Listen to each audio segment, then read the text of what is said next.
What's up, family? Welcome back to the Stop Sinking Show, where we go from struggle to flow.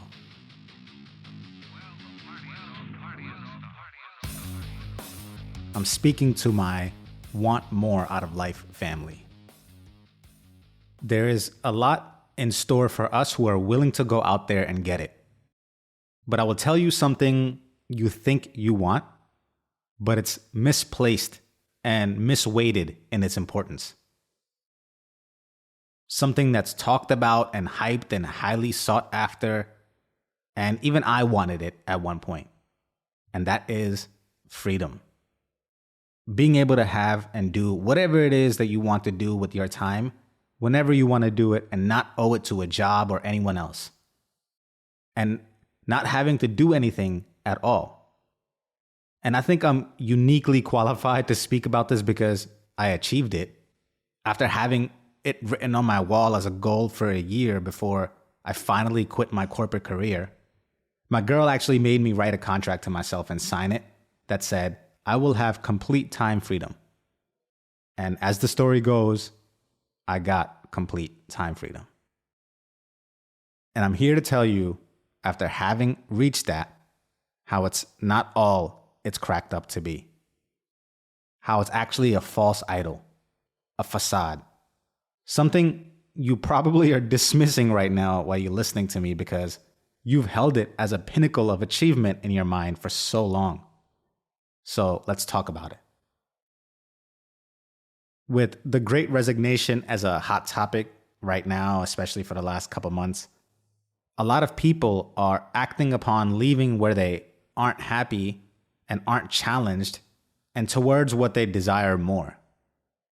And though it seems like everyone is quitting their job, more than 4 million people each month for the past couple months are quitting their jobs, what isn't talked about enough is just as many people, if not more, are getting new jobs.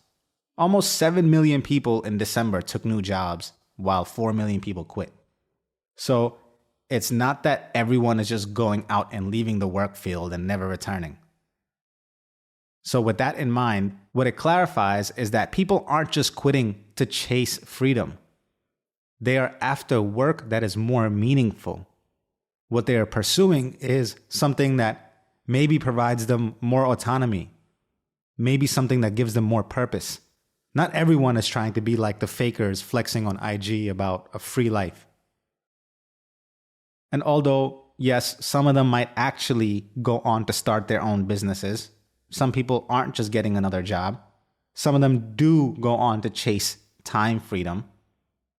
Let's talk about what that means if you're in this camp and why not to have this as your goal from someone who has gotten it, who believe the passive income, time freedom lie. Freedom is the scariest thing in the world. I know that sounds absurd, and I know right now you wish you could just go and sip margaritas on the beach forever, especially as cold as it is right now. But after 6 months of margaritas, you'll just be a sunburnt alcoholic loser. No, but seriously, what do you do after you've done that for a certain amount of time? Do you think you'll be happy? Do you think you'll be happy? The reality is that we are designed to be seeking, designed to be oriented towards a goal. We are literal machines that are always looking to solve problems. And if you don't have real problems, you will manufacture problems to solve them.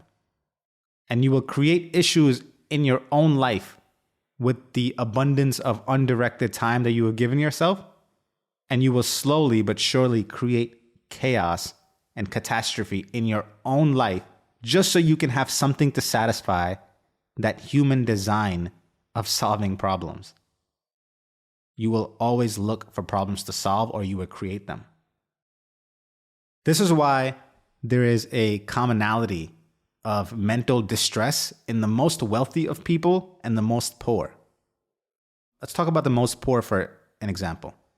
There's Vice documentaries on how, because of poverty in some places in Africa, there is an epidemic of drug use among the youth, specifically cough syrup, to help numb what these youths refer to as stress from idleness. Literally, they keep themselves intoxicated to deal with the stress of not having enough to do, not having any prospects or opportunities to be productive. And only a few exceptions to this are the kids who decided that they want to pursue a goal, like being a rapper or a DJ or even starting a small business. And the only exceptions of kids not addicted were the ones who set this goal and figured out how to keep themselves busy, to save themselves from the pain of sitting idle. Any simple goal was enough to not become like the rest of their peers, addicted. And I don't have to go into details because we've seen this of what happens to the kids who are born rich. We have a lot of examples of this. Again, they share the same commonality with those in poverty. Except instead of their environment not giving them any opportunities, they are saturated with an abundance of opportunities, but don't have any external requirement or need to pursue any of them. And many of these kids, definitely not all, but many of these kids don't pick a well-defined goal. They drown in opportunity and suffer the mental anguish that comes along with that. They may not appear as idle in their flurry of activities, but without having a clear endpoint or a vision for their life, without having the need to contribute to their life to survive because of their wealth at birth, they tend to venture into the same depression and same drugs as the kid from poverty. The point is, the freedom that most of you think you're after erodes the very requirement needed for our nature to survive. Without it, we are borderline not human. Our body's entire chemical balance does not function properly, and we seek external sources to balance it just to survive. There is nothing more human than work. We are designed to work. After eating the forbidden fruit, Adam was assigned by God to work for the rest of his life. He was told he will only eat from the fruits of his labor. Our whole ancestral lineage is entirely made up of those who performed a function in their broader society. Everyone played a part. And that history is fundamental to the design of our brains. And even in any perceived personal freedom, we can never escape the need to fit in as a member of society, to contribute, to carry a load. And I know you think you want freedom, but freedom is not what you want.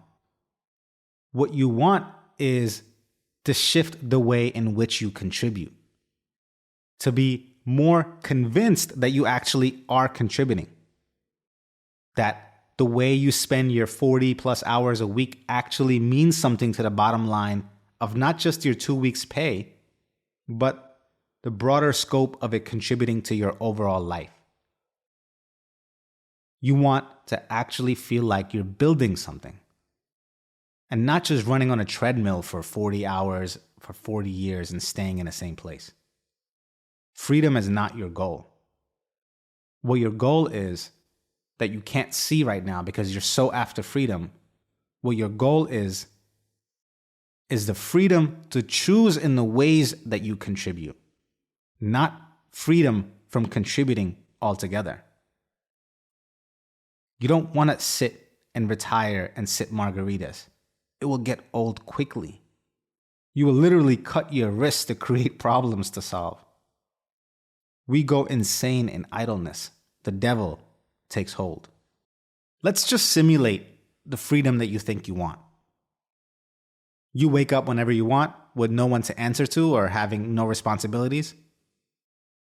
You don't know what to do with your time, so every day is different.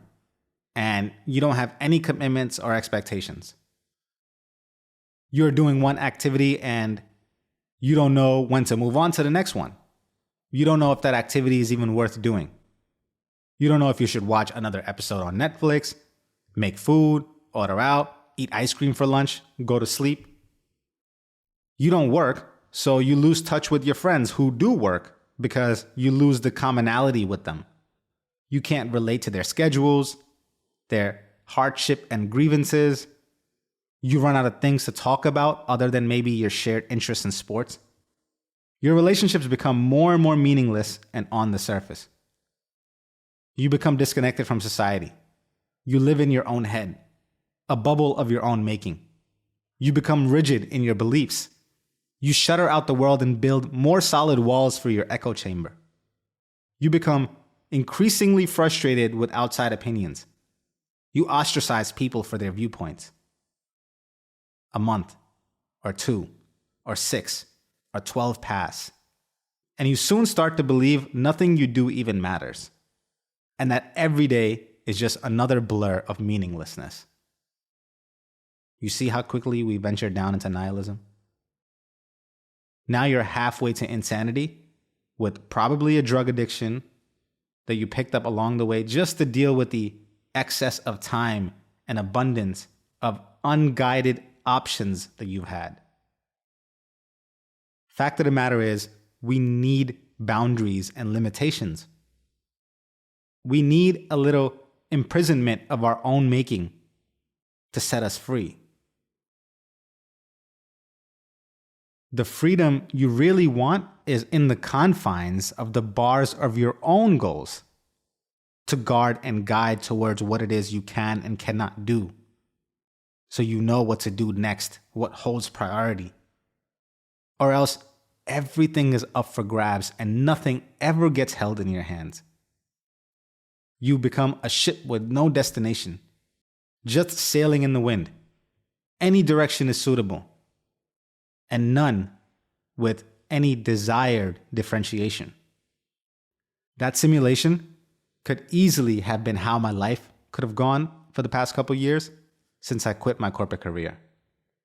And part of what saved me is that my need for money didn't go away because I'm not independently wealthy yet. But somehow, even without much money, my basics were taken care of. And I did flirt around the dangers of this path and could have easily gotten lost in it had I not maintained personal goals and disciplines. It's very hard for a conscientious person like me to not be goal-seeking and contributing and advancing.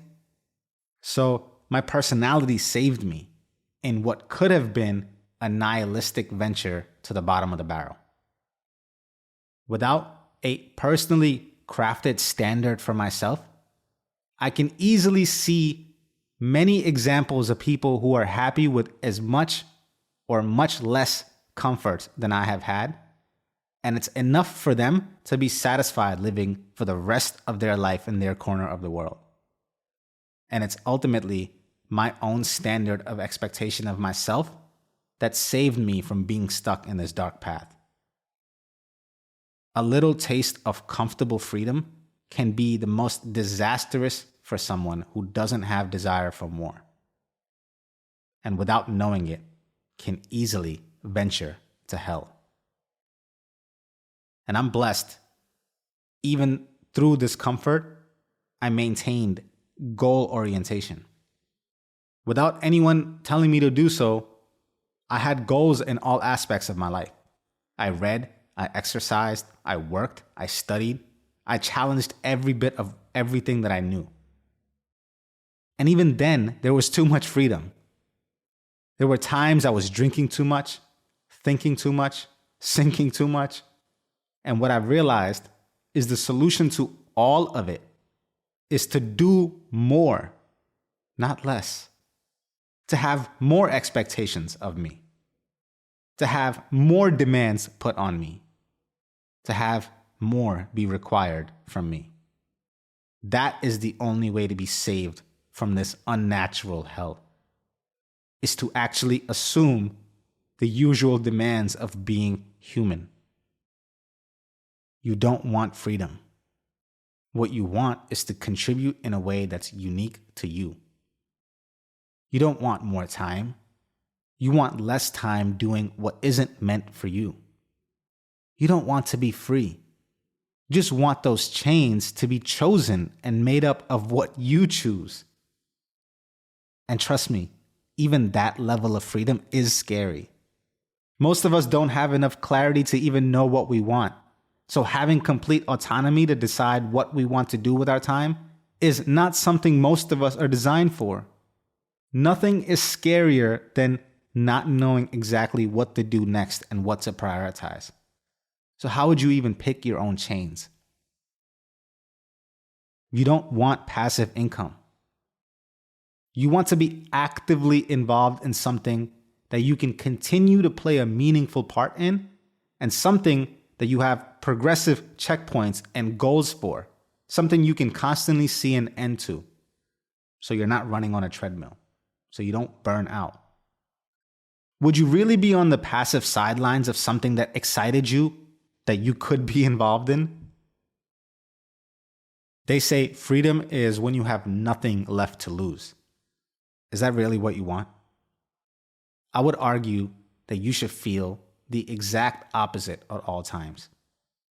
That so much is at stake, that you have so much to lose, that everything you do matters. Or else, what in life is rewarding? What is meaningful? We have our desire for freedom confused. Freedom is a facade. Pure freedom is synonymous with misery. Demanding more from yourself is what sets you free.